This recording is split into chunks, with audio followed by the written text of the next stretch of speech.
जय बर' हारिनि जय खुलुमबाय गिबि गिबियावनो आंगोनि बर' रायजो राजाफोर आरो गोबां गोरों गोराफोर दङ बिनि सायाव गोबां माने स्टाडि खालामबाय गोबां लिरलांबाय गिदिर गिदिर बर'नि लिरगिरिफ्रा खौसेथिनि बागै बा आन्दोआव मानि थाखाय जों बर'फ्रा खौसेथि जानो हाया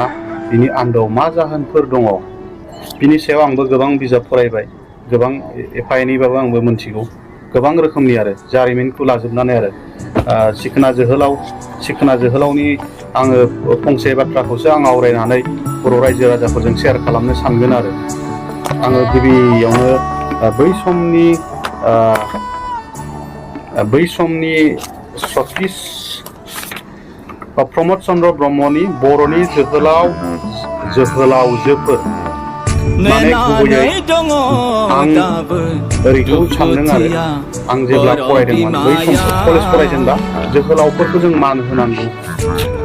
गोरोंखौ जों मान होनांगौ देरसिनखौ जों मान होनांगौ बेखौ जों फोरोङोमोन आरो आङो बेखौ लानानै आं फंसे माबाखौ बर'फोरनि दुखुनांथाव जारिमिन जालांनायखौ आङो आवरायनानै फरायनानै आङो बर'फोरनि खौसेथिनि बागै गुवारै रायज्लायनो लुबैगोन आरो रायजो राजाफोरखौ बै समनि माने जोहोलाव दैमालुनि साव होलांनायखौ आं फरायग्रोनानैसो आं माबागोन आरो आं बिनि सायाव गुवारै माबागोन आं रायज्लायनो सानदों सुंद'यै आङो जाय साव होलांदों बेखौल' आं फरायगोन रायजो राजा नोंथांमोन नैबेहाय बर'नि जोहोलावजोफोर बेयावनो ससे खोन्दोसे लिरलांनाय साव होलांनायखौ आं फरायगोन आरो आइखां बायखां थैनाय समाव जोहोलावा दुलाराय बर' हारिखौ गिलु बालु साव होलांदों गाव गावनि बिर बिरंगनाफोरनि मल मिथिनो रोङै हिंसाकुरिया बर'नि गेजेराव जेब्लाबो जोहोलाव गेदेर दा उजिथों आं खर'जों थैनाय बायसा बर'फ्रा हाजो खर'थिं खारखो थैनांथों बेखौ सतीश चन्द्र बसुमतारिनि लिरनायाव बै समनि जोंनि बिर जोहोलावखौ मान होनो रोङै बे आखुथायनि फिथाइ महरै जों दाबो जोंनि गेजेराव बे सावजों लोगोसेनो गुलाय गुजाया बै समनिफ्रायनो जाबोदों PTC आं बुंनोसै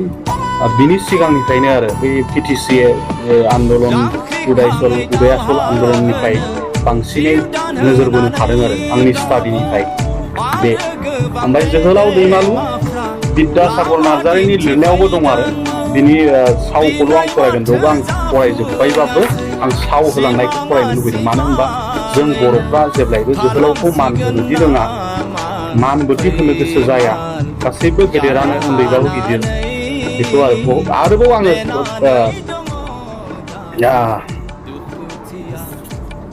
आं फरायनो लुबैदों आरो बेखौ मा बुंनो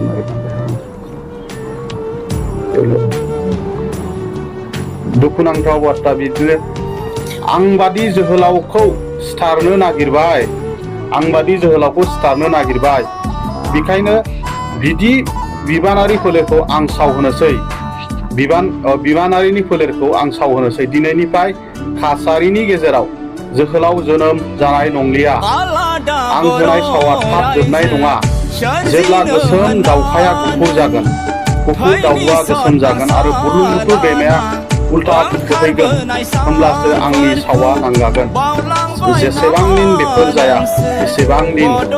काछारिनि गेजेराव खौसेथि फैनाय नङा काछारि फोलेरनि मानसिया बायसा बर'फ्रा हाजो खर'थिं खारखो थैनांथों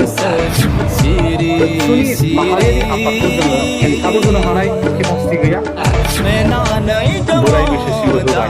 दासिमबो बिथाङा बिटिआर एकर्डआदि नंखाय मोनसेल' राहासै जोङो मोनखानाय गोहोखौ रैखा खालामनांगोन मोनखानाय गोहोखौ रैखा खालामनोबा माबोरै रैखा खालामनो दिनैथ' गावस्राजोबनानै दङ राजनितिया मोनथाम मोनब्रैयाव जों गावस्राजोबनानै दं जोंनि बर'नि माखासे दैदेनगिरिफ्रा सोरबाबा राष्ट्रीय नेसनेल पार्टियाव दंहैयो मोजां लिडारानो दंहैयो ना होमबा सोरबा DPS जानानै दं सोरबा UPP जानानै दं दाना जोङो जोंनि दैदेनगिरिफ्रा गावस्रानानै दङ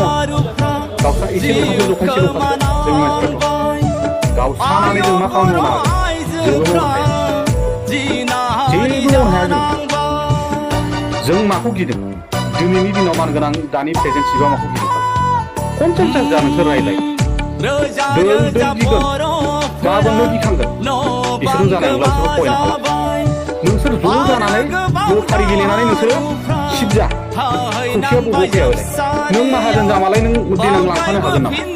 बिराद माहाजोन जानानै रावबो धोनखौ लांफानो हाया बर' रायजो राजाफोरनो बे बुस्थुआ बर' रायजो राजानि आइ आफानि रावबो बे गोजोन थासारिखौ लुबैनानै नोंथांमोना बयजोंबो रायलायनानै मा खालामनांगौ दिनैनि दिनाव कनसेन्सास जानांगौ बर'नि लिडारफ्रा ज' जानांगौ मानो गुबुनखौबा जों आथिं हमनो हायो आंथ' नुदों मिडियायाव बिराद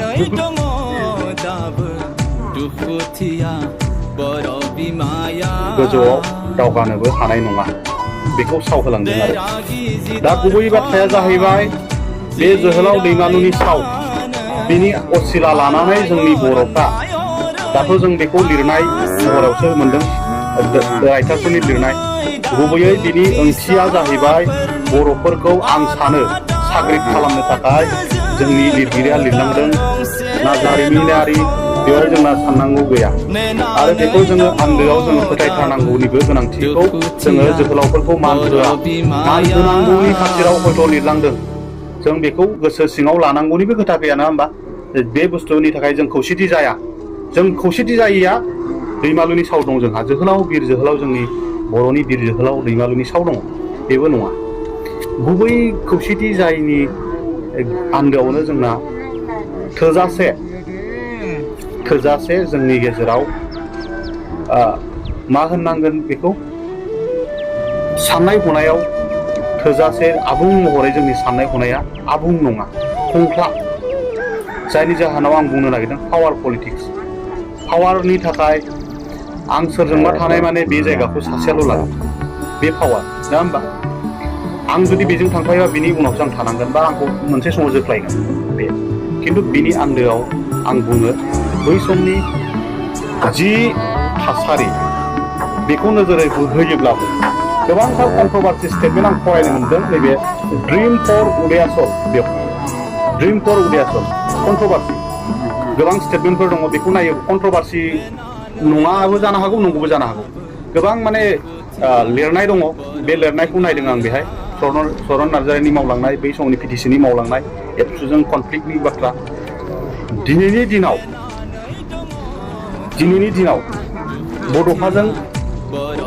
बड'फानि आदर्शजों आबसुनि गेरेमसा दुलाराय बर' फरायसा आफादा मोनसे गेरेमसा महरै जोंनि माहारियारि आफाद एबसुनि माहारियारि आफादखौ जोङो रावबो सासेबो बर' फिसाफ्रा माने हेंथाबो होनो हानाय केपासिटि गैया आरो आबसुनि एगेन्स्टआव खामानि मावनानैबो रावहाबो मुलाम्फा जानायनिबो केपासिटि गैया खिन्थु मोनसे बाथ्राखौसो आं बुंनो लुबैदों बेखौ लानानै गोग्गानानै दिनैनि सानैसो लिडारफ्रा नोंथांमोना आबसुनिसो दैदेनगिरि नोंथांमोना अराय समनि थाखाय आबसु नङा नोंनि फिसाया आबसु जाफैगोन नोंनि बाय बाहागिफ्रासो आबसु जाफैगोन दिनैनि दिनावहाय आबसुनि बै समनि मोनसे गोहोगोरा आबसु दालांनायनि बेनिफिटखौ नोंथांमोना मोनदों जानो हागौ नङा होमबा बे नङा जे नोंथांमोना आं पावारनि थाखाय सोरबा उमुगजों थाया उमुगजों थानांगौ बेखौ आं बुङाखै खिन्थु गुबै बेयावहाय खौसेथि लाबोनो हानाय मानसियानो जाहैबाय मा जोंनि बड'फा उपेन्द्रनाथ ब्रह्म बे खौसेथिखौ बेले बेजेनि गेजेरावबो खौसेथिखौ लाबोफैदों मोनसे समाव बे खौसेथिनि फिथाइखौ लासै लासै फैयै जोङो बिटिसिसिम सफैदों दिनैनि दिनावबो खिन्थु बै समनियावबो खौसेथि गैखाथारामोन बै समावबो एखेबारे खौसेथि गैया बर' हारि दिनैनि दिनाव रोंखा राखा जाबाय एसेबाबो रोंबाय राबाय जों गुबुननि खैसाराव जोंखौ डिभाइड एन्ड रुल खालामबाय बे जाथावना नङा खारन बड'फानि बुंलांनाय बाथ्राया सेपारेट स्टेटनि गाहायाव माब्लाबाबो एकर्ड जाया खालामा एबसुनि मथ'आ बेनोमोन आरो नोंथांमोन जायफोर मानाव गेदेर उल्खाव गोरा ब्रह्म रोंगोरा नार्जारि आरो माखासे गोबां दैदेनगिरिफ्रा प्रमद बर'आ इभेन बिथाङाबो बुंदोंमोन BTR सेपारेट स्टेटनि गाहायावबा जोङो सिगनेसार होनायाव गैथारा बेफोर बाथ्राखौ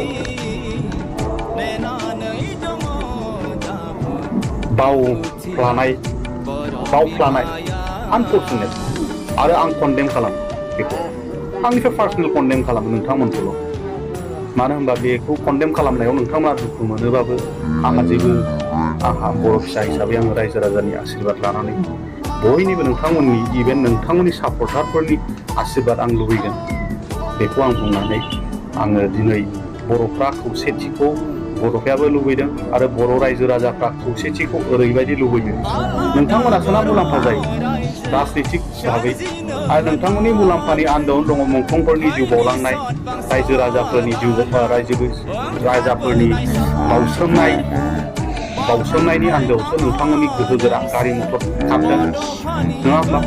गारि मटरखौ गाखोनो मोनदों नों न' बां लुनो हादों धोन दौलत खामायनो हादों गासैबो बेफोर धोन दौलतआ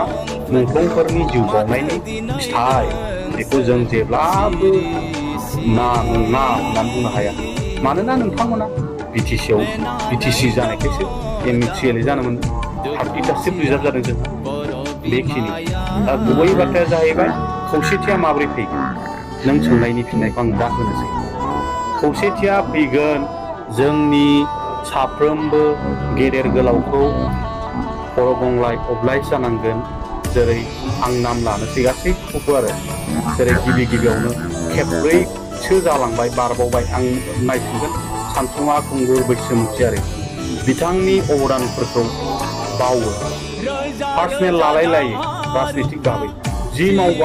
मावाबाय जाथिनि थाखाय अबदान होबाय बेखौ अबदान होआखै मानो बुंनो सानो मानो क्रिटिसाइज खालामलायला होबाय बोराय बैसोसिमबो होबाय